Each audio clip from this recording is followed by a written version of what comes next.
Good morning, everyone. My name is Resti Nindya Felazain.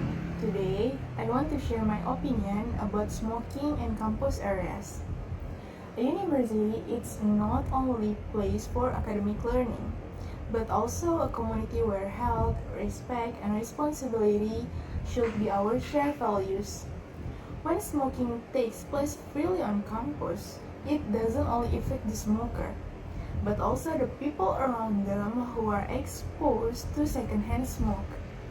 Even a small amount of secondhand smoke can be harmful, and cigarette butts often become litter that damage the beauty of our environment.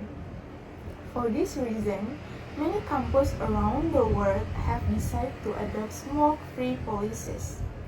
Such policies protect the health of students, lecturers, and staff, while also sending a strong message that education and healthy living go hand in hand. A clean and smoke-free campus creates a more comfortable atmosphere for learning, collaboration, and creativity. However, we must also recognize that smoking is a personal choice. Some people argue that a total ban is so restrictive. That is why a balanced solution can be found in the form designed smoking areas. By limiting smoking to specific zones, we respect individual freedom while still protecting the majority of the community from unwanted exposure. In the end, the goal is not punish smokers, but to create a healthier, cleaner, and more supportive environment for everyone. A campus should be a place where knowledge grows, not smoke clouds. By working together, we can build a culture that value both personal responsibility and collective well-being. Thank you. Hello everyone. Now I'm going to explain the simple present tense. This tense is one of the most important parts of English grammar, especially when we talk about daily routines, habits, and general truths. Let's begin with the definition. The simple present tense is used to describe things that happen regularly. It can be a habit, a routine, or something that is always true. For example, the sun rises in the east. That's a general truth. Now, when do we use the simple present tense? We use it in several situations. First, to talk about daily routine, like I'm go to campus every morning. Second, to describe facts such as water boils at 100 degrees Celsius. Third, for schedule events like the trains leave at 7 a.m. And finally, for permanent situations such as she lives in Jakarta. To support this sentence, we often use timed expressions. These are words that show how often something happens. Common examples include always, usually, often, sometimes, rarely, and never. We also use phrases like every day, on Monday, or once a week. For example, I usually wake up at 5 a.m. Now, let's talk about the structure of positive sentence. The formula is subject plus verb 1, but if the subject is he, she, or it, we must add s or es to the verb.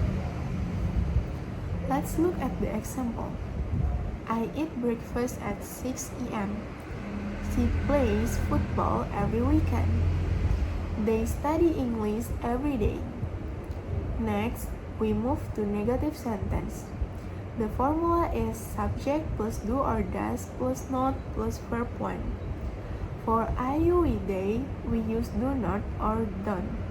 For he, she, it, we use does not or doesn't.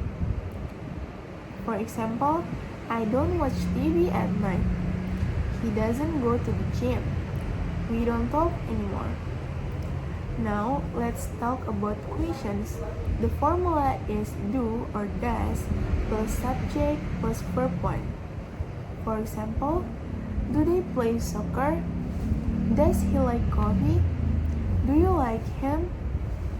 One important rule is subject-verb agreement. For he, she, it, we must add s or es to verb. For example, he reads, he watches, and it flies. Let's review some spelling rules. If the verb ends in ch, sh, x, s, z, or o, we add es. Example, go becomes goes. Watch becomes watches. If the verb ends in a consonant plus y, we change y to a and add es. Example, study becomes studies. Now, let's look at common mistakes. Many students forget to add s or es for he, she, or it. For example, he goes to school. The correct sentence is he goes to school. Another mistake is using the wrong verb after does. Remember, after does we use the best form. So, not she doesn't goes, but she doesn't go. Let's try some practice sentence together. She goes to school every day. Become she goes to school every day. Number 2, they not eat meat. Become they do not eat meat. Number 3, blah blah blah, you like coffee? Become do you like coffee? Now, a quick mini quiz. Which sentence is correct? A, he go to school.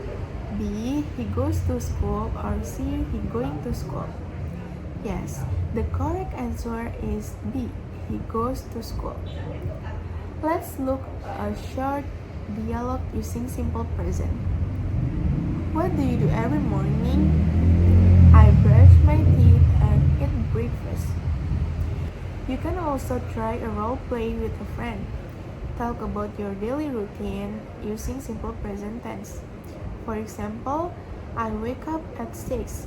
I don't drink coffee. Do you eat breakfast? Now, let's compare simple present with present continuous. Simple present, I eat lunch at noon. This is a habit. Present continuous, I am eating lunch now. This is happening now. Let's summarize. Use simple present for habits, facts, and schedules. Add s or es for he, she, it. Use do or does for negatives and questions. Watch out for spelling rules and common mistakes. Thank you for watching my presentation. I hope this helped you understand the simple present tense better. Let's keep practicing English together. See you!